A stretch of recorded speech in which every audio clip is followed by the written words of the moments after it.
Good morning, students. Here are the most important question regarding to your board examination 2026 of class 10th math. Here the question is, if cosec theta minus sin theta equals to m and sec theta minus cos theta equal to n, then prove that m square n whole power 2 by 3 plus m n square whole power 2 by 3 is equals to 1.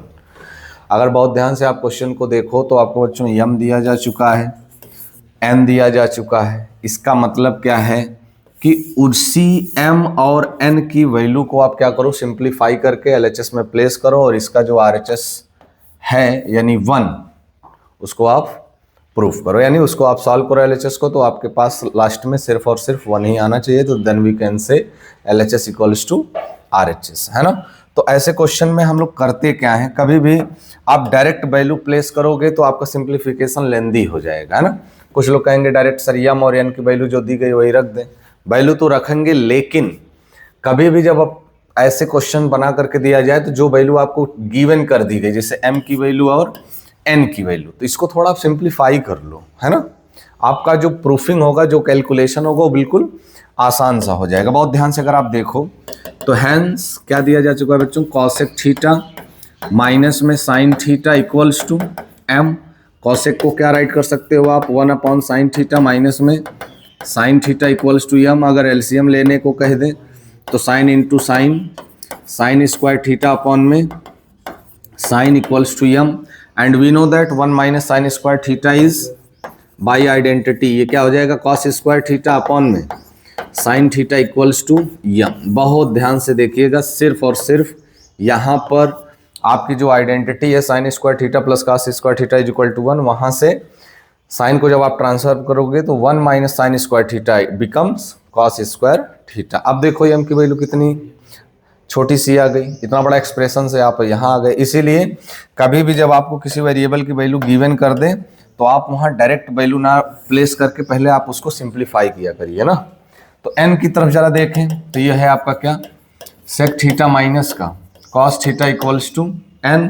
तो sec theta क्या होता है, 1 by cos theta minus में cos theta equals to n. LCM लोगे तो 1 minus cos square theta upon में cos theta equals to n. And देखिए यहाँ भी वो आइडेंटिटी लगनी चाहिए, 1 minus sine square cos square होता है, तो 1 माइनस कॉस स्क्वायर क्या होता है, साइन स्क्वायर, है ना.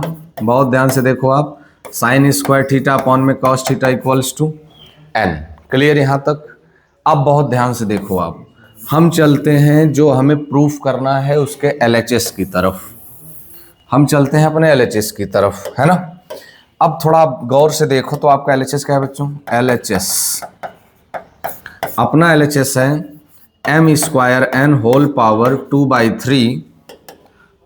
By 3 plus m n square whole power 2 by 3, है ना. अब देखो हमें वैल्यू मिल चुकी है m की, लेकिन अकॉर्डिंग टू क्वेश्चन हमें चाहिए m स्क्वायर, तो बोथ साइड का हम क्या कर लें, स्क्वायर कर लें. अगर हम इसके बोथ साइड का स्क्वायर करेंगे तो ये बच्चों हो जाएगा, जो cos पावर 2 है वो हो जाएगा cos पावर 4 थीटा अपॉन में साइन स्क्वायर थीटा, और राइट साइड में हो जाएगा m स्क्वायर. तो कहीं ना कहीं ये किसकी वैल्यू है, m स्क्वायर की. सेम ऐसे ही आगे हमें किसकी ज़रूरत है, n स्क्वायर, यानी आगे चल करके तो होल स्क्वायर करना ही पड़ेगा बोथ साइड का. तो हम यहीं आपसे कह दे रहे हैं कि यहाँ भी आप क्या कर लो, स्क्वायरिंग बोथ साइड कर लो. तो साइन स्क्वायर का स्क्वायर, तो ये भी बच्चों क्या हो जाएगा, साइन पावर 4 थीटा अपॉन में cos square theta equals to n square. ठीक बात.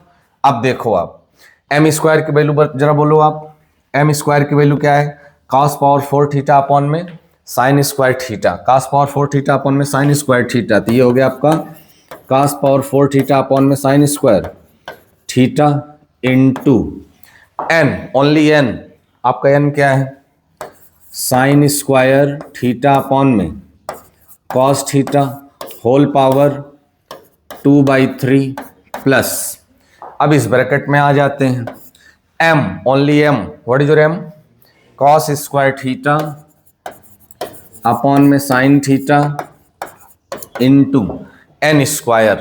What is your n square, तो ये आपका है साइन पावर 4 थीटा अपॉन में cos square theta whole power 2 by 3. अब बहुत गौर से आप देखो तो कुछ चीज़ें आपकी सब्स्टिट्यूट हो रही होंगी, जैसे साइन स्क्वायर से sine square cancel, cos square से cos स्क्वायर कैंसिल, ये तो पूरा पूरा कैंसिल हो गया।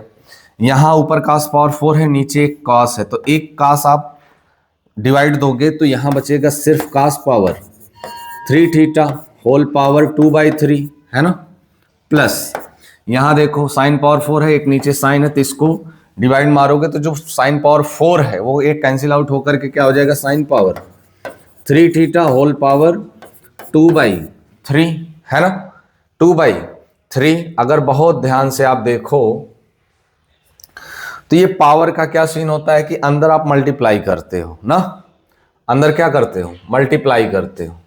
अगर हम मल्टीप्लाई इसका करें अंदर तो ये क्या हो जाएगा, cos पावर 3 इंटू 2/3 थीटा ना, प्लस साइन का पावर 3 इंटू 2/3 थीटा। आप जानते हो कि पावर हमेशा टर्म्स पे चलता है ना कि एंगल पे। तो यहाँ बहुत गौर से देखें तो 3 से 3 कैंसल, 3 से 3 कैंसल, तो सिर्फ और सिर्फ बचा क्या, सिर्फ और सिर्फ बचा क्या, लेफ्ट में बचा cos square theta plus right में बचा sign square theta, and by identity it becomes only 1 and this is your RHS। Clear? एक बार फिर से आप देख लो, जो m और n की वैल्यू दी गई थी उसको हमने सिंप्लीफाई किया और स्क्वायरिंग बोथ साइड करके हम लोग अलग से m स्क्वायर और n स्क्वायर की भी वैल्यू पहले फाइंड आउट कर लिए। क्यों कर लिए? क्योंकि हमारे LHS में उनका यूज था। क्लियर? उसके बाद LHS को सेलेक्ट किया, m square n m n square, जैसा जैसा बोलता गया क्वेश्चन उनकी उनकी वैल्यू हम लोग रखते गए और फाइनली जो पावर था वो कैंसिल आउट होकर के सिर्फ हमको क्या मिला, cos square plus sine square by identity, sine square plus cos square becomes 1 and this is your RHS। Clear? Thank you.